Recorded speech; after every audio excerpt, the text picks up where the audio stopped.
Hello everyone. सो आज हम लोग पढ़ने वाले हैं अबाउट इंडेक्स।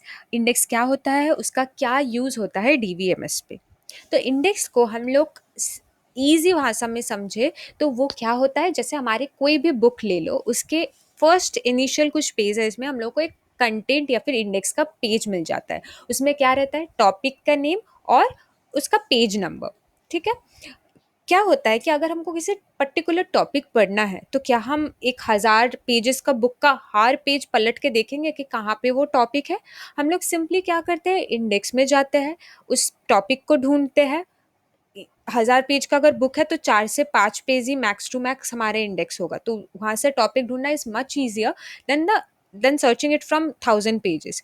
उसके बाद हम लोग क्या करते हैं, उसके बाद हम लोग पेज नंबर देखते हैं और पेज नंबर में जाके हम लोग अकॉर्डिंगली टॉपिक से जो जानना था पढ़ना था वो पढ़ लेते हैं।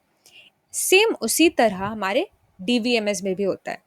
हार्ड डिस्क में बहुत सारे डेटा स्टोर रहते हैं, लेकिन सपोज हमको सिर्फ एक ही डेटा चाहिए, तो क्या हम लोग पूरा डेटा को बार बार देखेंगे? मतलब मिलियंस ऑफ डेटा है तो मिलियंस ऑफ डेटा देखने में कितना टाइम लगेगा, राइट? सो इसके लिए हम लोग इंडेक्स क्रिएट करके रखते हैं। इंडेक्स क्रिएट होने से क्या होता है, हम लोग इजीली रेफर कर सकते हैं जो भी हमको तब ज़रूरत हो।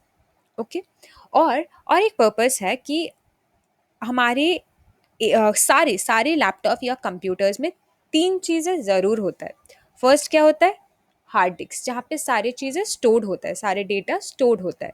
एक होता है सीपीयू, जो सारे प्रोसेसिंग करता है हमारे कंप्यूटर या लैपटॉप में। अब हार्ड डिस्क का स्पीड जो होता है वो बहुत स्लो होता है, मिली सेकेंड, पता है बहुत ही फास्ट है, लेकिन कंप्यूटर के अकॉर्डिंग वो स्लो है। सीपीयू जिसका स्पीड नैनो सेकेंड में होता है, बहुत ज़्यादा फास्ट फ्रॉम हार्ड डिस्क। अब कोई भी चीज़ अगर बहुत फास्ट है और एक स्लो है तो उसके बिटवीन डेटा ट्रांसफ़र बहुत हार्ड हो जाता है। ठीक है। इसीलिए हम लोग इन बिटवीन स्पीड का एक चीज़ रखते हैं जिसको हम लोग बोलते हैं रैम।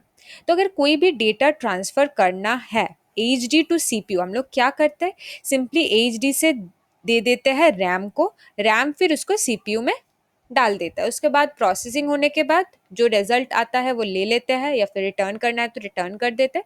उसके बाद हम लोग रैम, फिर रैम से हार्ड डिस्क, ये प्रोसेस चलता रहता है। अब हम लोगों को एक चीज़ समझना होगा जो कि बहुत इंपॉर्टेंट है from index point of view, कि हमारे हार्ड डिस्क सिर्फ एक यूनिट नहीं है, उसको हम लोग बहुत सारे ब्लॉक्स में डिवाइड करके रखते हैं। ओके।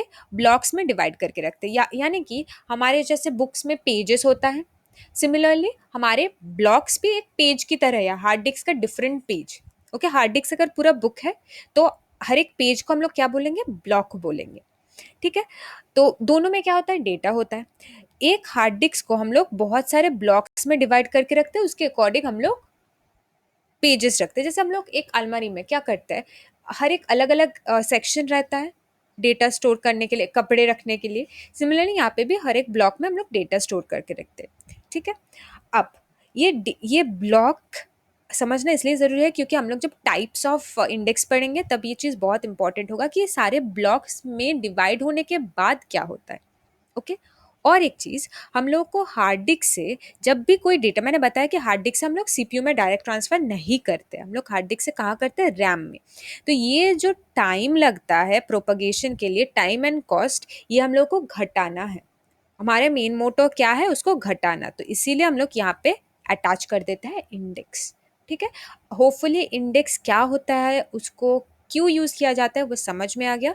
नेक्स्ट वीडियो में हम लोग पढ़ेंगे about blocks and types of index. Thank you so much for watching. If any doubt please do let me know in the comment section, और ये पूरा पीडीएफ डिस्क्रिप्शन बॉक्स में अवेलेबल होगा। Thank you so much for watching.